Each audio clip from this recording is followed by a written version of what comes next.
السلام عليكم أصحابي الحلوين، عاملين ايه؟ أهلا وسهلا بكم في قناة عالم شيماء المبدعة.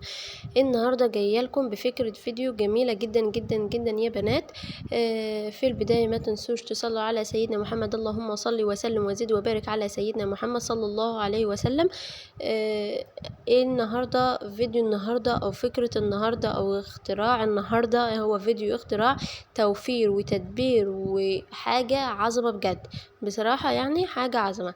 ما تنسوش تحطوا اللايك والاشتراك علشان خاطر يوصل لكم كل جديد، وتشاركوا الفيديو كده لكل أصحابكم وحبايبكم وأصدقائكم علشان خاطر عيلتي تكبر بيكم أكتر وأكتر. وبشكر أي حد يعني شارك الفيديو، وبرحب بالمشتركين الجداد. أهلا وسهلا بكم يا حبايبي. إن شاء الله بإذن الله تلاقوا كل اللي انتم محتاجينه وتستفادوا وتفيدوا من قناة عالم شيماء المبدع. بجد قناة مفيدة جدا جدا جدا، وانا بحاول ان انا يعني اجمع كل الحاجات الحلوة في القناة الجميلة دي. انا تعالوا هنا بقى بطلوا رغي نبطل بقى رغي كتير، وتعالوا ما اقول لكم انا كنت هنا بعمل ايه. انا كنت يعني محتاجة ان انا اعمل حاجة توفير وتدبير وتنظيم، وحاجة سهلة وبسيطة جدا جدا، مش هتاخد وقت مني ان شاء الله بإذن الله، ولا منكم كمان ان شاء الله. انا كنت محتاجة ان انا اعمل حواوشي. كنت انا هعمل قرص فلاحي كده، فانا قلت خلاص بما اني يعني هشغل الفرن وكده، وفرن فلاحي بقى يا بنات حاجة اختراع. ماشي تمام. فانا قلت خلاص بما اني هشغل الفرن، فخلينا نعمل مع الفرن ده مع يعني القرص دي نعمل حاجة حلوة برضو، العيال الاولاد بيفرحوا بيها. انا كنت هنا بعمل حواوشي، فانا قطعت شوية بصل كده طرنشات وحاجة رفيعة طبعا. يعني ما علينا بان انا عملت ده كله يعني يعني قصيته يعني من الفيديو، علشان انا عارفة يعني ان كلكم ما شاء الله عليكم يعني طباخين ماهرين ان شاء الله، ولو حابين ان انا انزل لكم الفيديو ما فيش اي مشكلة انزله لكم. دلوقتي انا جبت اللحمة وقطعت البصل طرنشات وقطعت الفلفل طرنشات، وحطيت بدأت ان انا اعجنهم كده ببعض بحيث ان هما يتجانسوا كلك في بعض كده. تمام. دخلنا بقى على مثلا مرحلة التوابل. حطيت التوابل بقى، بهارات اللحمة وسبع بهارات، وحطيت بهارات اللي هي ملح وفلفل طبعا وبابريكا وحبة كزبرة، بحب الكزبرة بصراحة يا بنات جدا. ويعني جوز الطيبة، انا جبت جوز الطيبة كده وبشرتها. تمام. وعجنت بقى وسبتهم بقى مع بعض في التلاجة كده شوية، لحد ما روحت قلت بقى اعمل الحاجة الجميلة بتاعتنا اللي هي توفير وتدبير ونظام، يعني ما فيش احسن من كده. تصحي الصبح يعني بالك مرتاح، اكلك عندك، فطيرك عندك، قرصك عندك، حاجة جميلة جدا جدا جدا. احنا عملناها ازاي؟ تعالوا معانا اقول لكم احنا عملناها ازاي. انا جبت ربع سمنة، ده ربع سمنة. تمام. ده ربع سمنة انا حطيته على النار ان هو يسيح شوية، يعني مش يسيح، ينجدح كمان. تمام.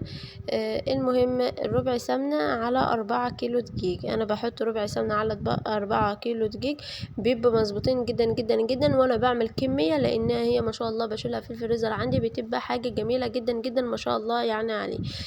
تعالوا بقى هنا بقى البلدي يوكل يا جماعة. كلنا كده بالبلدي، وحاجة بالبلدي، وما فيش اي حاجة يعني يعني هي كلها حاجات بالبلدي. تمام. جبت انا المنخل اللي احنا بنقول عليه منخل، بنحلل بيه. بدأت ان انا انخل الدقيق كده. تمام. وطبعا بدأت ان انا اظبط، وبدأت ان انا بقى بعد ما خلصت كمية الدقيق اللي عندي كلها، بدأت ان انا اعجن. والعجن كمان سهل، مفيهوش اي افتكاسات خالص. العجن جميل جدا جدا جدا، اهم حاجه اللت كويس. تمام. تعالوا معانا كده اما نشوف احنا عملنا ايه. انا طبعا رشيت على الدقيق ده حبه ملح، وكمان جبت سمسم وقليته وحطيت عليه كمان على الدقيق كده. تمام. وقمت رايحه جايبه حبه اللبن، انا عجنته بلبن. تمام. حطيت اللبن كده يا بنات، وبدأت ان انا ادوب فيه الخميرة. تمام. وبدأت ان انا اعجنه بقى. ما تنسوش يا بنات تشتركوا في القناة وتفعلوا زر الجرس وتشاركوا الفيديو كده مع اصحابكم علشان خاطر يوصل لكم كل جديد باذن الله، والجاي اقوى باذن الله. محضره لكم شوية فيديوهات، سلسلة فيديوهات، حاجة جميلة جدا جدا جدا يا بنات. انا كده بقى بديت ان انا اعجن كمان، وكملت بقى مش حبيت ان انا اعجن كله بلبن، بدأت ان انا اعجن حبة بمية علشان خاطر ما يعملش اسهال برضو يعني. علشان هيبقى فيه سمنة كمان. والله ما شاء الله طلعت قرص جميلة جدا جدا. هو احنا مش بنسموها عندنا هنا قرص، هو احنا بنسموها بكاكين. ما شاء الله يعني بكاكين فلاحة، حاجة جميلة جدا جدا جدا، والعيال بيستلطفوها وبياكلوها في السندوتشات، جميلة والله يا بنات. تمام، يلا بينا نخش اقول لكم بقى على العجن وتفاصيل العجن. وانا هنا يا بنات مش بكلم اصحاب الارياف واخوات الارياف، انا بكلم هنا اخوات اللي هم من المدن ومن قرى بس ما فيهاش ريف، بديلهم فكرة عن يعني عيشة الارياف وطبيعة الارياف والطعم الحلو الجميل بتاع الارياف. حاجة جميلة جدا جدا جدا. وطبعا اخواتنا الارياف عارفين كل حاجة دي ومستطعمين طعمها. خلينا نخلي اخواتنا حبايبنا ياخدوا معانا الطعم الجميل وعيشة الارياف الجميلة. والله عيشة جميلة جدا جدا جدا. اللهم زدها يا رب نعمة واحفظها من الزوال، اللهم امين يا رب العالمين. طبعا عجينة البكاكين دي او الرز الفلاحي دي بتحب ان هي تكون لابسة كده يعني بتكونش لينة خالص، هي بتكون لابسة يعني ماسكة نفسها شوية. تمام، فانا بدأت ان انا اخد مية واحدة واحدة، حاجة بسيطة خالص، واحدة واحدة خالص. تمام، علشان خاطر ما تسيحش مني خالص ولا ان هي تبقى ناشفة معايا خالص. تمام، وبقيت اشوف يعني هي محتاجة ايه بالظبط واعمله. وبدأت ان انا اسلك كده كده من العجين كله، وهساوي بصوا هخلي العجينة تشرب الدقيق ده كلته. تمام، وابدأ بقى ان انا احط السمنة. لو في ناس كمان بتحط السمنة مع الدقيق مع اللبن مفيش اي مشكلة، بس هي كل واحد وطريقته، كل شيخ وليه طريقته يا بنات. تمام، ما تنسوش تحطوا اللايك يا بنات وتشتركوا في القناة علشان خاطر يوصل لكم كل جديد بإذن الله. تعالوا بقى نشوفوا كده يعني بعد ما خلصنا العجن ده كده.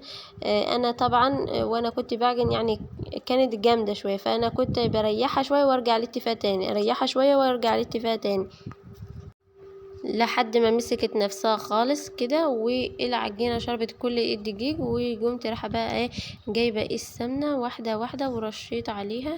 بسم الله بسم الله، اللهم صل وزد وبارك على سيدنا محمد صلى الله عليه وسلم.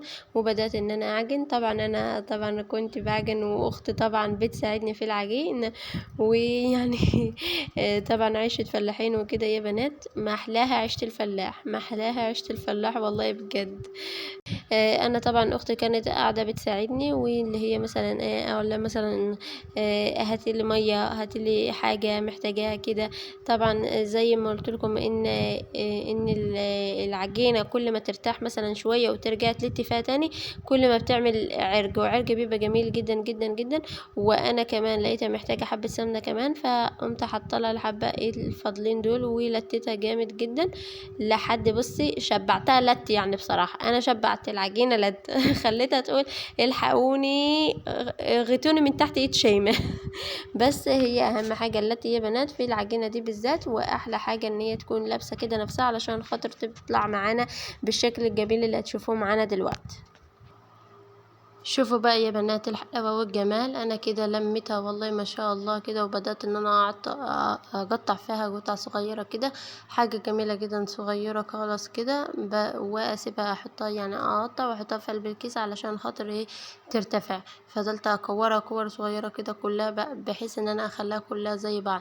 انا عايزاكم يا بنات تجربوا الفكرة دي. بصوا ارياف بقى مدن، تجربوا الفكرة دي والله العظيم هتاكلوها هتقولوا ألف شكر اللي قال لنا الفكرة دي. تمام، وبالذات المدن يعملوا الفكرة دي. بس يجربوا مثلا في كيلو دقيق هتبقى جميلة جدا جدا، وهتوفر لكم حاجات جميلة جدا جدا جدا، وهتوفر لكم كتير. واحنا ده غرضنا توفير وتدبير. باعمل إيه بقى علشان خاطر أرص القرص دي أو البكاكين دي علشان خاطر ما ارصهاش على كل حتة كده، ويبقى معايا حاجات كتير ومواعين كتير وحاجات كتير وشغلة المكان كده. هو ده اسمه شارع، هو لوح خشبي كده بلاكاش بنسموه شارع، تمام، عشان خاطر حبايبي اللي في المدن برضو يعرفوا حاجاتنا وتفاصيلنا برضو، تمام. الشارع ده هو ايه، احنا مثلا يعني بنجيب الحته الكوره اللي احنا قرصناها كده مع بعض دي وخليناها صغنونه دي، بنجيبها ونفردها ونخليها عامله كده مدوره كده ونرصها على الشارع. وعلشان طبعا ما ياخدش مكان معانا بنجيب مثلا اي قماش قديم، يعني مثلا عباية قديمة عندك انت مش محتاجاها بنقصقصها كده على قده كده، ونبدأ مثلا نرص ونفرد رقة، نرص ونفرد رقة، تمام. ندخل بقى دلوقتي على الجمال والجميل والعظمة والحاجة الجميلة دي. هنبدأ بقى ان احنا مثلا نعجن اللي هو عجينة الحواوشي.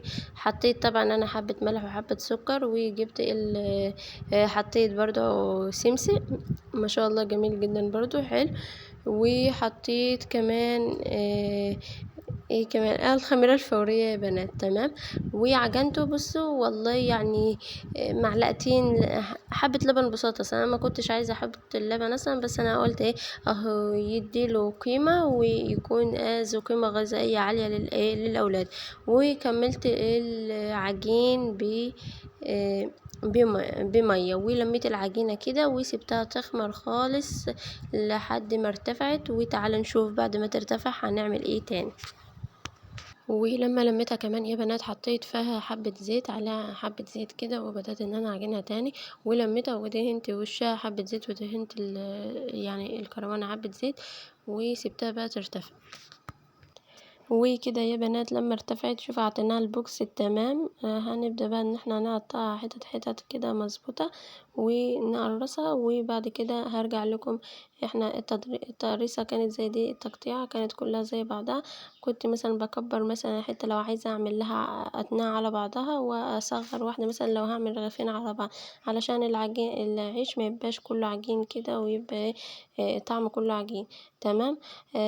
بعد ما قرصت بقى كله هو تمام، عملوا معايا 16 واحدة. هبدأ بقى ان انا هبططهم يعني تبطيطة حلوة كده.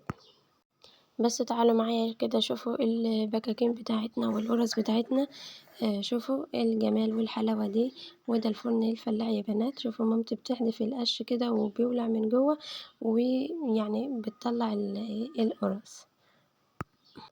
وكده يا بنات بدأنا ان احنا ناخد العيش بتاعنا، وانا يعني ساعات ابطط يعني على دي، وساعات بحط زيت يعني اي حاجة تمام. بس المهم دي بيكون حاجة بسيط كده بسيطة، علشان خاطر ما يديش لون للرغيف وهو طالع. بس إن شاء والله ما شاء الله جميل جدا يا بنات. وخليكم معانا لاخر الفيديو علشان تشوفوا هو طلع بالحلاوة والجمال، يعني حاجة جميلة جدا الحمد لله. بألف بألف هنا وشفا على قلوبنا وقلوبكم يا بنات، تمام. انا كده فردت العجينة اهوت، هظبطها تمام. يا بنات ما تنسوش تحطوا اللايك والاشتراك علشان خاطر يوصل لكم كل جديد بإذن الله. وفي شوية فيديوهات جاية قوية جدا جدا جدا. انتظرونا ان شاء الله، هنعمل كل حاجة مفيدة ان شاء الله بإذن الله. وهنا انا بدأت افرد اللحمة، وانا يعني عادي ما فيش اي مشاكل، احنا بعمل بايدي عادي ما فيش اي مشاكل، ادم ايدي نظيفة وكل حاجة. اهم حاجة الشكل والنظافة والحلاوة، وانا ايدي الحمد لله ما شاء الله يعني. مامتي معلمانا النظافة، يعني حاجة جميلة جدا ما شاء الله. وانا بدأت ان انا اعمله كده واسيبه بقى، واخرمه كمان بالشوكة، وسبته بقى كده حبة لحد ما دخل الفرن بقى وطلع. كملت كله بقى، ولما يخلص بقى هاجيلكم واقول لكم واوريلكم شكله جميل جدا. وبألف هنا يا رب، اللهم امين. وادي شكل الحواوشي بتاعنا والعيش بتاعنا بلحمة بتاعنا جميل جدا جدا جدا. شوفوا ما شاء الله، يعني هفتحه والله ما شاء الله كله لحمة وجميل اصلا خالص. شوفوا بسم الله ما شاء الله، اللهم صل على النبي، سخن خالص وجميل جدا اصلا. يلا بألف هنا ويا رب ما تنسوش تشتركوا في القناة، ويعني عايزين نكمل الشروط كده يا بنات، وتشتركوا في القناة وتشيروا الفيديو علشان خاطر يوصل لكم كل جديد بإذن الله. وبكده عملنا حاجات حلوة في البيت، توفير وتدبير وكل حاجة في بيتنا تمام. ودي لقطة جميلة جدا من الفرن الفلاحي وخبيز الفرن الفلاحي. خليكم بقى مع اللقطة الجميلة دي، واقول لكم السلام عليكم ورحمة الله وبركاته. مع السلامة.